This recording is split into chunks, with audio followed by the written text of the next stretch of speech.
오늘 우리가 읽은 말씀은 예레미야 애가입니다. 슬픈 노래입니다. 한자로도 애가 슬픈 노래고요, 히브리어도 에카 슬픈 노래입니다. 왜 슬플까요? 오늘 우리가 읽은 성경의 배경이 아주 어둡기 때문입니다. 하루 일정에 비교한다면 불빛이 거의 보이지 않는 캄캄한 밤이라는 겁니다. 앞은 전혀 보이지 않고 당장 눈앞에 길조차 잘 보이지 않습니다. 왜 그랬을까요? 유다가 바벨론 제국의 침략을 받아서 완전히 멸망했기 때문입니다. 많은 사람들이 죽었습니다. 집들은 불타 버렸습니다. 쓸만한 사람들은 모조리 포로로 끌려갔고요, 사람의 중심이었던 이 성전, 돌 하나도 돌 위에 남은 것이 하나도 없이 무너져 버리고 말았습니다. 그때 왕을 비롯해서 귀인들, 기술자들 바벨론으로 잡혀갔죠. 3년이 넘게 계속된 기근이 있었습니다. 그래서 쓰러져 죽은 시체들이 질비했습니다.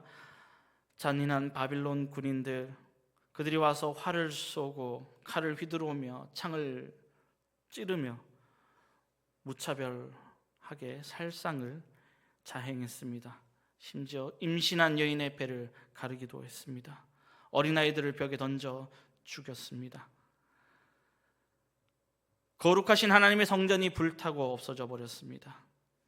성전에 있던 모든 기구들이, 거룩한 기구들이 약탈당했습니다. 예루살렘 왕궁의 모든 보물들 빼앗겼습니다. 나라는 백성을 지켜줄 힘이 없었습니다. 그런 상황을 겪으면서 수치와 고통으로 인해 찢어진 그 마음, 흐르는 눈물로 쓰인 책이 바로 오늘 우리가 읽은 예레미야 애가입니다. 애가. 예레미야는 자신의 조국, 특히 하나님께서 택하신 이곳 예루살렘이 초토화되고 수많은 사람들이 잔인하게 죽임을 당하고 거룩한 하나님의 성전이 약탈당하고 파괴되는 모습을 보았습니다. 그리고 아주 허탈감에 빠졌죠. 예레미야가 누구입니까? 40년 동안 유다를 향해서 눈물로 예언한 선지자입니다. 하나님의 백성이, 그 백성 유다가 하나님을 떠난 삶을 계속 살면서 그렇게 살면 멸망할 것이다 라고 예언해 왔습니다. 그러나 막상 하나님께로 받은 그 예언의 말씀이 그대로 성취되는 것을 보니까 마음이 너무나도 괴로워서 우리가 오늘 읽었던 조금 전에 질문, 그 질문들과 같은 질문을 던졌다는 겁니다. 어떻게 하나님의 성전이 있는 이곳이 유린되고 파괴되었습니까? 왜 이런 비극이 하나님의 백성인 유다에게 일어났습니까? 어떻게 하나님은 당신의 백성이 굶어 죽거나 칼에 맞아 죽는 등 이토록 비참하게 죽임당하도록 내버려 두십니까? 그런 질문들입니다. 물론 이 모든 것이 우리 하나님, 우리 주님의 심판이라는 것을 예레미야 선지자는 잘 알고 있습니다. 왜냐고요? 하나님께서 직접 말씀하셨고 그것을 들었기 때문입니다.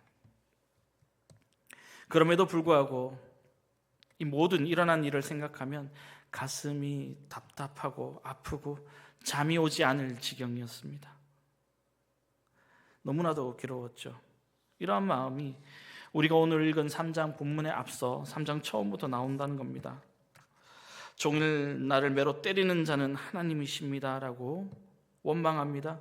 나를 어둠에 가둔 것도 하나님이십니다라고 원망합니다. 곰이나 사자같이 자기를 갈기갈기 찢은 것도 하나님이시라고 원망합니다. 화살로 허리를 맞춘 것도 하나님이시라고, 쑥을 짠 쓴물을 마시게 한 것도 하나님이시라고, 돌로 내 일을 쳐서 부러뜨린 것도 하나님이시다. 나를 덮은 것도 하나님이시다. 나의 마음의 평강을 빼앗으신 것도 하나님이시다. 모든 것이 다 하나님의 탓을 하면서 원망을 합니다. 모든 것이 다 하나님이 하신 것이다. 그리고 18절은 이렇게 고백하죠. 이제는 주님께 두었던 희망이 다 사라졌다라고 말합니다. 하나님의 부르심을 받아 하나님의 말씀을 철저히 순종했던 선지자 그 예레미야도 물론 하나님의 말씀을 미리 듣고 그렇게 되리라고 들었지만 실제로 다가온 이 엄청난 고통과 이 비극 앞에서 하나님을 향한 원망과 불평을 쏟아놓고 있습니다. 그리고 이런 원망의 마음이 예레미야에게 낙심하는 마음을 주게 됩니다. 19절과 20절 말씀입니다. 내 고초와 재난 곧 쑥과 담즙을 기억하소서. 내 마음이 그것을 기억하고 내가 낙심이 되오나. 20절 말씀입니다. 19절 말씀입니다. 19절 끝에 기억하소서라는 말이 잘못된 번역이고요. 원래는 기억합니다가 맞습니다. 네. 재난 곧 쑥과 담즙을 기억합니다. 19절, 과거에 자기가 당한 그 쓰라린 고통, 재난, 이것을 잊지 못하고 기억한다라는 말입니다. 너무나도 생생히 일어나서 눈앞에서 일어난 일이기에 잊을 수가 없다라는 겁니다. 눈을 감아도 그 생각이 떠나지 않습니다. 그 모든 것이 기억되니까요. 그 결과로 낙심이 됩니다라고 말하고 있습니다.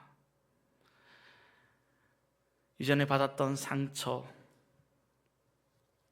아픈 기억들을 떠올리면서 마음이 답답하고 꼭꼭 찔릴 때가 있지 않습니까? 바로 그런 겁니다. 이 모든 것이 이미 자기를 통해 선포된 하나님의 말씀이 이루어진 것이다. 그걸 너무나도 잘 알고 있으면서도 상황이요 자꾸만 기억나고 잊어버리지 않으니까 낙심하고 좌절이 되는 겁니다.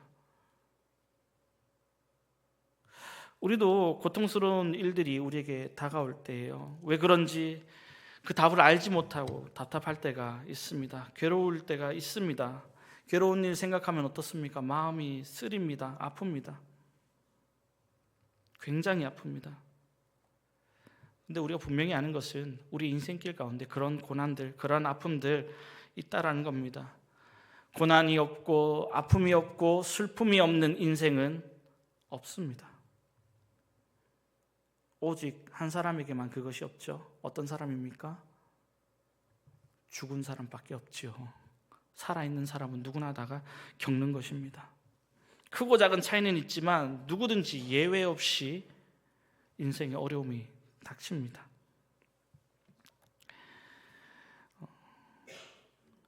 이전 교회에서 젊은 부부를 대상으로 또 부부 교육을 좀 했었어요. 그러면서 이제 농담반 진담반으로 이런 얘기를 하는 것을 들었습니다. 어떤 얘기를 들었는데, 결혼하니까 좋은 줄 알았는데 실망했다. 믿었는데 속았다. 배신당했다. 뭐 이런 얘기를 하더라고요. 그런데요, 속은 것도 아니고 배신당한 것도 아니에요. 배신당했다고 느껴지는 것뿐입니다. 속은 게 아니라 원래 그런 사람이에요. 원래 그런 사람을 발견하게 되는 겁니다. 그래요. 몰랐어요? 내가 몰랐던 것뿐입니다. 그렇기 때문에 속았다고 할 것이 아니라 배우자도 죄인이고 자기도 죄인이다라는 것을 인정하면서 기대치 낮추고 서로 은혜롭게 사랑하고 그렇게 사는 것을 감사하게 살아야 한다. 그렇게 얘기를 한 적이 있습니다. 이 세상도 그런 곳입니다. 세상은 날로 악해진다라고 얘기하고 있습니다. 갑자기 악해지고 망해진 것이 아니라요, 갑자기 악인들이 많이 나타난 것이 아닙니다. 옛날엔 더 끔찍했습니다. 옛날에 인권이라는 것이 없었지요. 사실 하나님께서는 세상을 선하게 창조하셨습니다. 그런데 죄가 그 가운데 들어와서 악해졌다는 겁니다. 그래서 악하고 불완전한 이 세상에는 온갖 어려움과 고통이 존재할 수밖에 없습니다. 그렇게 어려운 일이나 비극이 일어날 때 너무 놀랄 필요는 없습니다. 물론 당장은 괴롭습니다. 그러나 그 고통을 기억하면서 주야로 고통을 묵상해서는 안 된다는 겁니다. 우리가 묵상할 것은 하나님의 말씀입니다. 말씀을 묵상하면서 소망과 위로를 얻지만요, 고통을 묵상하면 어떻습니까? 낙심과 괴로움밖에 없다는 겁니다. 혹시 이전에 일어났던 일 때문에 안 좋은 일이 자꾸 내 마음을 괴롭히고 있습니까? 어쩔 수 없습니다. 내 힘으로 안 됩니다. 그때가 바로 기도할 때입니다. 기도해야 합니다. 잘못하고 죄를 지은 것이 있더라도 하나님께 죄를 고백하면 하나님은 용서해 주십니다. 아니요, 하나님께서 이미 용서해 주셨습니다. 우리 마음 가운데 죄책감을 넣는 존재가 있습니다. 사탄입니다. 우리가 조금만 틈을 보여도 우리의 나약한 부분을 찔러 들어옵니다. 자꾸만 이전에 저질렀던 죄악된 모습들, 실패했던 일들, 해결되지 않았던 인간관계들, 불편한 사람들이 자꾸 내 머릿속에, 뇌리에 박히게 하고 있습니다. 그런 것들이 자꾸 기억나게 만들고, 그런 것들이 낮과 밤으로 주야로 묵상하게 함으로써 우리 마음을 낙심하게 하고 좌절하게 만듭니다. 이것이 바로 사탄의 전략입니다. 여기에 속아서는 안 됩니다. 정신 차려야 되겠죠. 우리가 주야로 묵상해야 될 것이 바로 하나님의 말씀입니다. 그래서 우리가 평소에 무엇을 생각하는가가 중요하고요. 그래서 말씀 묵상이 중요합니다. 마음속에 쓸데없는 것들 떠오르면 생각을 멈추고 기도의 자리로 나아가야 합니다. 기도하고 말씀을 묵상함으로 이길 수 있습니다. 이 생각 안 해야지 안 됩니다. 우리의 힘이 아니라 하나님께서 주신 은혜로 밀어내야 합니다. 하나님의 은혜가 내 속에 가득 차게 된다면 이런 것들은 생각나지 않습니다. 나는 힘이 없지만 예수 그리스도의 이름으로의 능력으로 말미암아 이 모든 것을 이길 수 있습니다. 이처럼 완전히 낙심하고 또 소망이 없는 상황이었는데 놀랍게도 예레미야가 갑자기 소망을 갖게 됩니다. 20절 하반에 보면 분명히 나는 나의 고난을 기억하며 낙심한다라고 얘기합니다. 그런데 21절에 뭐라고 얘기합니까? 21절 함께 읽겠습니다. 이것을 내가 내 마음에 담아두었더니 그것이 오히려 나의 소망이 되었사옴은 어떻게 되었을까요? 왜 갑자기 낙심이 소망으로 바뀌게 되었습니까? 22절과 23절입니다. 함께 읽겠습니다. 여호와의 인자와 긍휼이 무궁하심으로 우리가 진멸되지 아니함이니이다. 이것들이 아침마다 새로우니 주의 성실하심이 크시도소이다. 아멘. 예레미야가 이렇게 고백하고 있는 그 상황 속에서 그 비참한 상황이 변했습니까? 아니요, 변하지 않았습니다. 여전히 어렵고 담담한 현실입니다. 그런데 어떻게 예레미야가 이런 전혀 다른 고백을 할 수가 있었을까요? 그것도 갑자기요. 그것은 그가 그 어려운 상황 속에서 고통스러운 일들을 기억하는데 그치지 않았다는 겁니다. 한 걸음 더 나아갔습니다. 더 나아가서 주님의 관점에서 해석하게 되었기 때문입니다. 끔찍한 사건들을 기억하니까 괴로움이 되었고 낙심이 되었는데 이 모든 것을 내 마음에 담아두었더니 곰곰이 생각해 보았더니 오히려 소망을 얻게 되었습니다 라고 고백합니다. 예루살렘에 일어난 이 비참한 일들, 현재의 상황만 생각한다면, 기억한다면 낙심할 수밖에 없습니다. 왜 하나님께서 이러한 일들을 우리에게 허락하셨을까? 어떻게 하나님께서 우리에게 이러실 수 있을까? 하고 묻는 데서 그쳤다면 그 마음이 답답하고 화가 나고 하나님을 원망스럽게 느껴질 수밖에 없습니다. 그런데 예레미야는 거기서 한 걸음 더 나아갑니다. 지금 이 상황이 무슨 뜻인가를 물으면서요. 하나님께서 이렇게 하신 데에는 하나님의 뜻이 있다는 것을 생각하는 데까지 나아갔다는 겁니다. 그래서 무엇을 깨달았습니까? 우리 주님의 인자하심, 한결같은 사랑이 다함이 없습니다. 우리 주님의 긍휼하심이 끝이 없다라는 것을 깨닫게 되었습니다.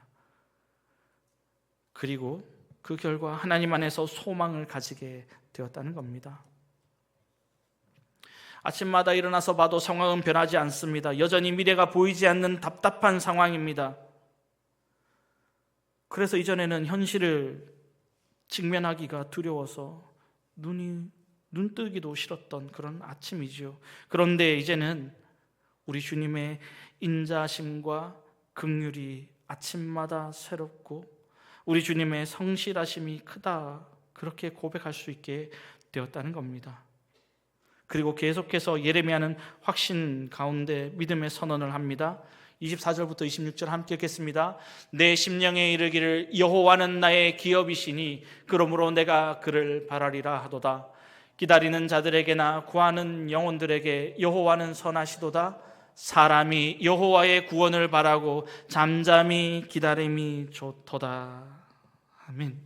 그 비참한 현실 속에서 우리 주님은 그 주님의 사랑과 자비를 깨닫고 소망을 가지게 되었다는 겁니다.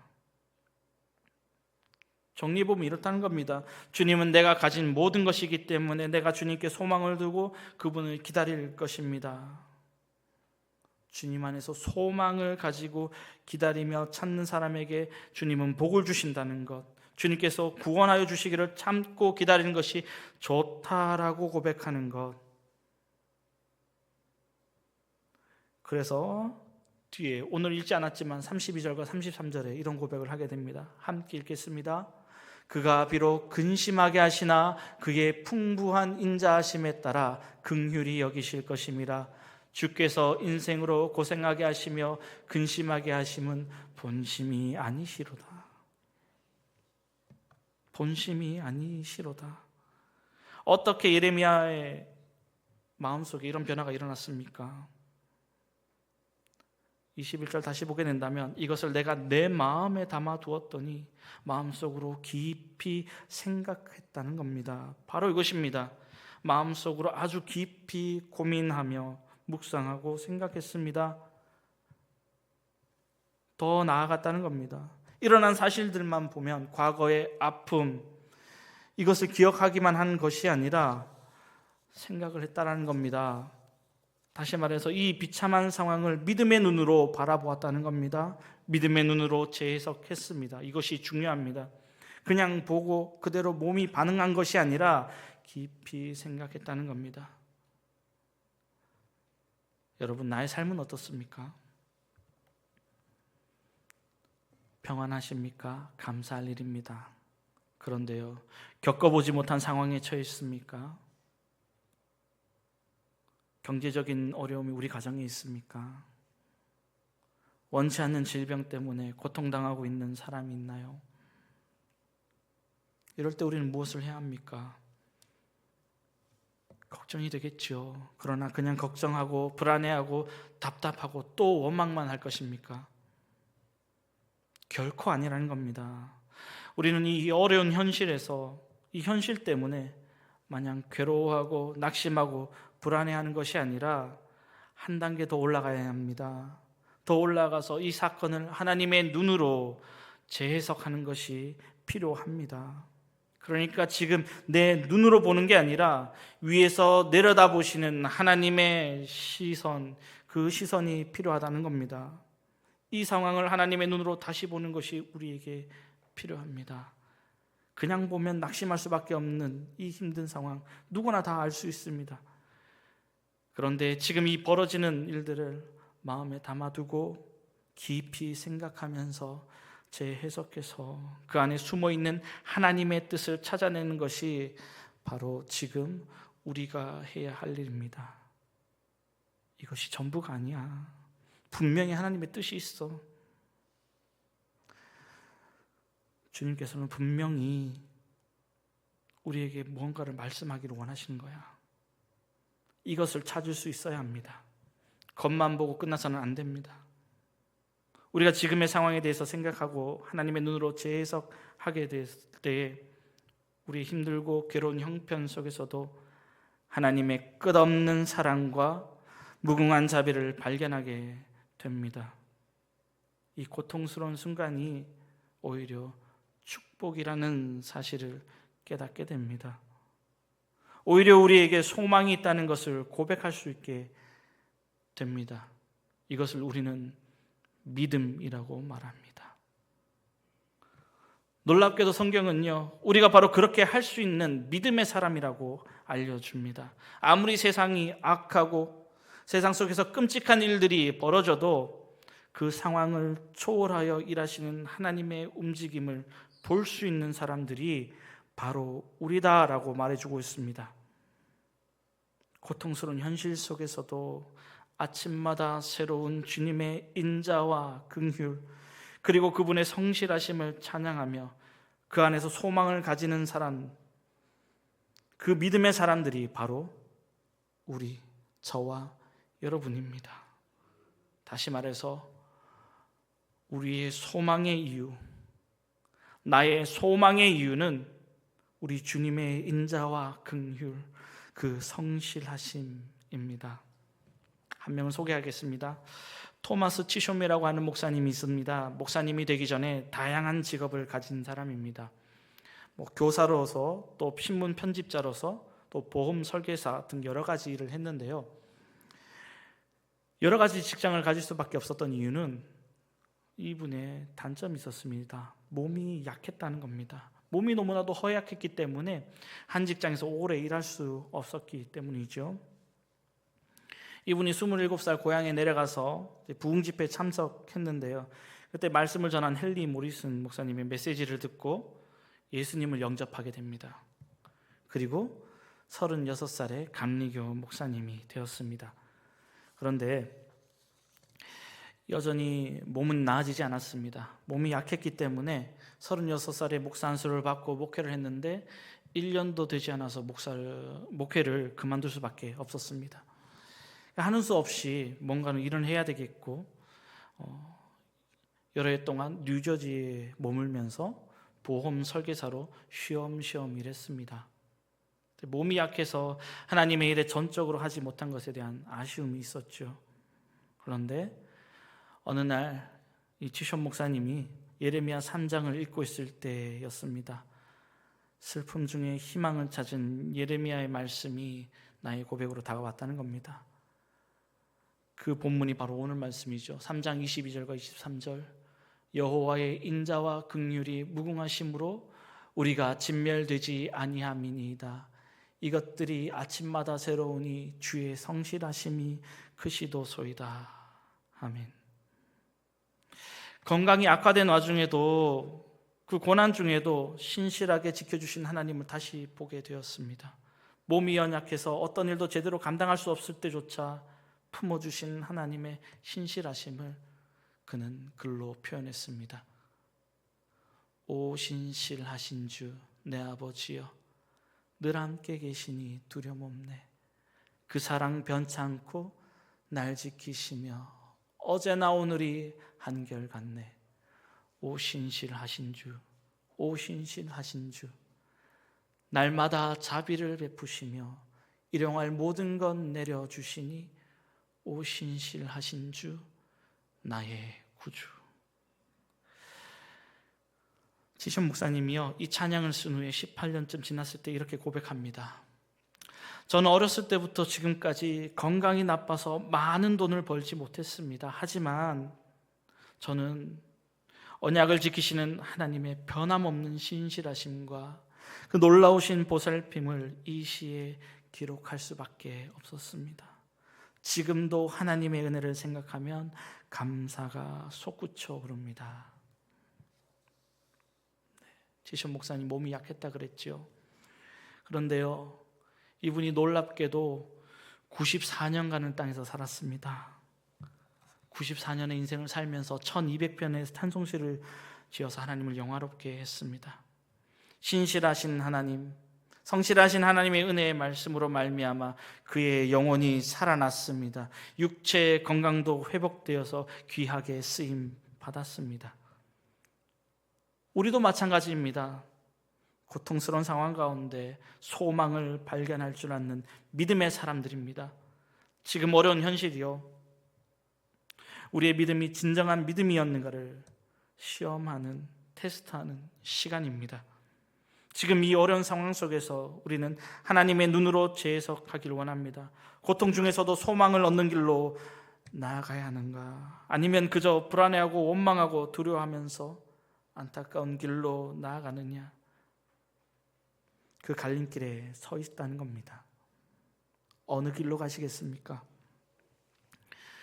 우리가 살아가는 지금 상황이 이렇듯 어렵지만 우리 주님의 끝없는 인자와 그 긍휼이 아침마다 새롭다는 것을 맛보며 주님의 성실하심이 크다고 날마다 찬양하는 우리가 되기를 원합니다. 이것이 우리의 소망의 이유, 나의 소망의 이유임을 믿고 붙들며 살아가기 원합니다. 그리고 우리보다 더 어려움 당하고 있는 수많은 사람들이 있는데 그들도 그러한 주님의 자비와 긍휼을 체험할 수 있도록 먼저 기도하며 그들을 살리는 일에 쓰임받는 저와 여러분, 우리 모두가 되기를 주님의 이름으로 축복합니다.